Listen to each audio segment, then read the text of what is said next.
Bonjour, je suis Geoffroy Roux-Bézieux, président de l'Alliance des patronats francophones. L'Alliance patronat francophone, ça a été créé il y a maintenant 1 an et demi, en mars 2022.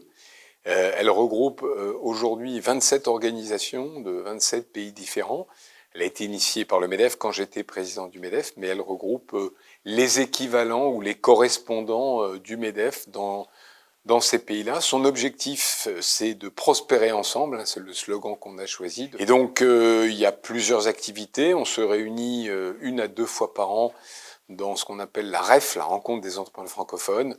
Plusieurs centaines d'entrepreneurs se réunissent pour faire des affaires ensemble. Et puis un certain nombre de groupes de travail qui vont de la responsabilité sociétale des entreprises au visa d'affaires pour les hommes et les femmes d'affaires dans l'espace francophone, en passant par des groupes de travail sur la formation professionnelle, l'éducation, etc.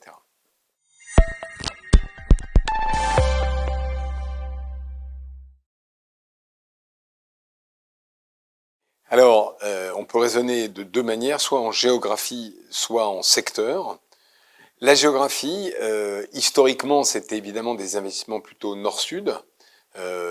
Le nord, c'est le Canada, la France, la Suisse, la Belgique. Le sud, c'était plutôt l'Afrique. En fait, c'est en train de changer. Il y a une dynamique sud-sud qui est en train de se mettre en place, très forte. Et puis sur le plan sectoriel, on retrouve les thèmes qu'on retrouve partout, c'est-à-dire la transition énergétique, les énergies nouvelles, les infrastructures, le numérique, mais aussi quelquefois des activités plus traditionnelles comme l'agroalimentaire.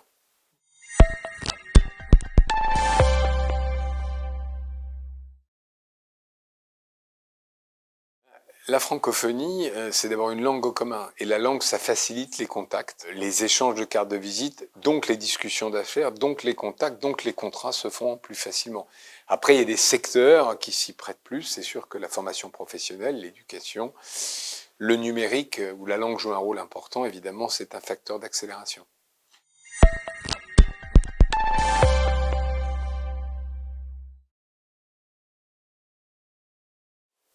C'est très important parce que à un moment ou à un autre, même si le distanciel joue un rôle, il faut aller dans les pays, se rencontrer physiquement pour créer des flux d'échange. Alors évidemment, tout ça ne va pas déboucher sur des flux d'affaires et des contrats. Forcément, pas toujours le match parfait, mais on peut espérer que derrière, ça crée une dynamique, que ça entraîne d'autres entreprises. Et donc, je pense que c'est une très bonne initiative qu'il faut multiplier et continuer.